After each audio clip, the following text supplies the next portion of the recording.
അഷ്കർ അലി കരിമ്പ നൽകും കൂടുതൽ വിവരങ്ങൾ. അഷ്കർ അലി, അതേ നാണയത്തിൽ തിരിച്ചടിക്കുക, അതിലേക്ക് പി കെ കുഞ്ഞാലിക്കുട്ടിയും ലീഗും കടക്കുകയാണോ മുഖ്യമന്ത്രിയുടെ വിമർശനങ്ങൾക്കുള്ള മറുപടിയായി? സുജാ, തീർച്ചയായും മുഖ്യമന്ത്രി വിമർശനം അഥവാ തെരഞ്ഞെടുപ്പിന്റെ ആദ്യഘട്ടത്തിൽ നടത്തിയത് ഒരു തെരഞ്ഞെടുപ്പ് പ്രചാരണ ആയുധമായിട്ടാണ് മുസ്ലിം ലീഗ് കണ്ടെങ്കിൽ വീണ്ടും തെരഞ്ഞെടുപ്പിന്റെ റിസൾട്ടിന് ശേഷം ഇപ്പോൾ മുഖ്യമന്ത്രി നടത്തുന്ന വിമർശനങ്ങൾ അത് കൃത്യമായി ഒരു അജണ്ടയുടെ ഭാഗമായിട്ടാണ്, ഒരു നയമാറ്റത്തിന്റെ ഭാഗമായിട്ടാണ് എന്നാണ് ലീഗ് വിലയിരുത്തുന്നത്. അതുകൊണ്ട് തന്നെ സ്വാഭാവികമായും അതിനെതിരെ അതേ ഭാഷയിൽ അതേ നാണയത്തിൽ തിരിച്ചടിക്കാൻ തന്നെയാണ് ഇപ്പോൾ ലീഗ് തീരുമാനിച്ചിരിക്കുന്നത്. പി കെ കുഞ്ഞാലിക്കുട്ടിയുടെയും PMA സലാമിന്റെയും ഒക്കെ പ്രതികരണങ്ങളിൽ അത്തരം രാഷ്ട്രീയം നമുക്ക് വായിച്ചെടുക്കാൻ കഴിയും. മുസ്ലിം ലീഗ് തന്നെ ഇപ്പോൾ വിലയിരുത്തുന്ന ഒരു കാര്യം, കഴിഞ്ഞ ലോക്സഭാ തെരഞ്ഞെടുപ്പിന്റെ റിസൾട്ടിന് ശേഷം ഇടതുപക്ഷം ഒരു നയമാറ്റ നിലപാട് സ്വീകരിച്ചിരിക്കുന്നു. ആ നയമാറ്റ നിലപാട് എന്ന് പറയുന്നത് ഭൂരിപക്ഷ വോട്ടുകളും അതുപോലെ തന്നെ ന്യൂനപക്ഷ വോട്ടുകൾ വിള്ളൽ വീഴ്ത്തി അതിൻ്റെ ഒരു ഭാഗം കരസ്ഥമാക്കി വരുന്ന തദ്ദേശ സ്വയംഭരണ തെരഞ്ഞെടുപ്പിലും നിയമസഭാ തെരഞ്ഞെടുപ്പിലും നേട്ടമുണ്ടാക്കുക എന്നുള്ളതാണ് ഇടത് ലക്ഷ്യം. ആ ലക്ഷ്യത്തിന് വേണ്ടിയാണ് ഇപ്പോൾ മുഖ്യമന്ത്രി അടക്കം മുസ്ലിം ലീഗിന് ഇത്തരത്തിൽ വർഗീയ പട്ടം ചാർത്തി നൽകുന്നത് എന്നാണ് ഇപ്പോൾ ലീഗ് ആരോപിക്കുന്നത്.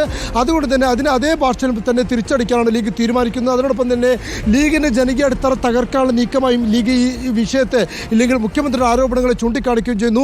അതുകൊണ്ട് തന്നെയാണ് മുഖ്യമന്ത്രി നടത്തിയ പരാമർശങ്ങൾ യഥാർത്ഥത്തിൽ തിരിച്ചടിക്കാൻ പോകുന്നത്. ഇല്ലെങ്കിൽ ഇപ്പോൾ മുഖ്യമന്ത്രി നടത്തുന്ന പരാമർശങ്ങളൊക്കെ തന്നെ ഇടതുപക്ഷത്തിനാണ് തിരിച്ചടിയാവുക എന്നും അതിന് ഗുണം ലഭിക്കാൻ പോകുന്നത് BJPക്കാണ് എന്നും മുസ്ലിം ലീഗ് നേതാക്കൾ ആവർത്തിച്ച് പറഞ്ഞുകൊണ്ടിരിക്കുന്നു. അതുകൊണ്ട് തന്നെയാണ്, മാത്രമല്ല മുഖ്യമന്ത്രി നടത്തുന്നത് വർഗീയ രാഷ്ട്രീയമാണ് എന്ന് VD സതീഷ് അടക്കമുള്ളവർ ഇല്ലെങ്കിൽ പി കെ കുഞ്ഞാലിക്കുട്ടിയും PMA സലാം അടക്കമുള്ളവർ ഒരേപോലെ തിരിച്ചടിക്കുന്നതും അത്തരമൊരു രാഷ്ട്രീയ നീക്കത്തിൻ്റെ പ്രതിരോധത്തിൻ്റെ തന്നെ ഭാഗമായിട്ട് വേണം വിലയിരുത്താൻ.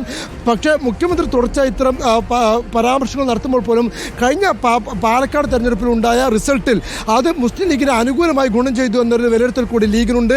പ്രത്യേകിച്ച് മുസ്ലിം ലീഗിൻ്റെ ശക്തി കേന്ദ്രങ്ങൾ പോളിംഗ് വർദ്ധിക്കാനും സാദിഖൽ തങ്ങൾക്കെതിരെയുള്ള പരാമർശത്തിൻ്റെ ഭാഗമായി ആ വോട്ടുകളുടെ ഏകീകരണം ഉണ്ടാക്കാനുമൊക്കെ സാധിച്ചു എന്നുള്ള വിലയിരുത്തലും ലീഗിനുണ്ട്. അതുകൊണ്ട് തന്നെ ആ നിലപാടിൽ തന്നെ മുന്നോട്ട് പോകുകയാൽ മുഖ്യമന്ത്രി മുന്നോട്ട് പോയാൽ രാഷ്ട്രീയമായി ഗുണം ചെയ്തേക്കും എന്നുള്ളതാണ് ലീഗ് കരുതുന്നത്.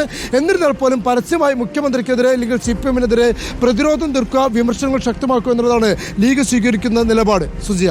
ഓക്കെ അഷ്കർ അലി.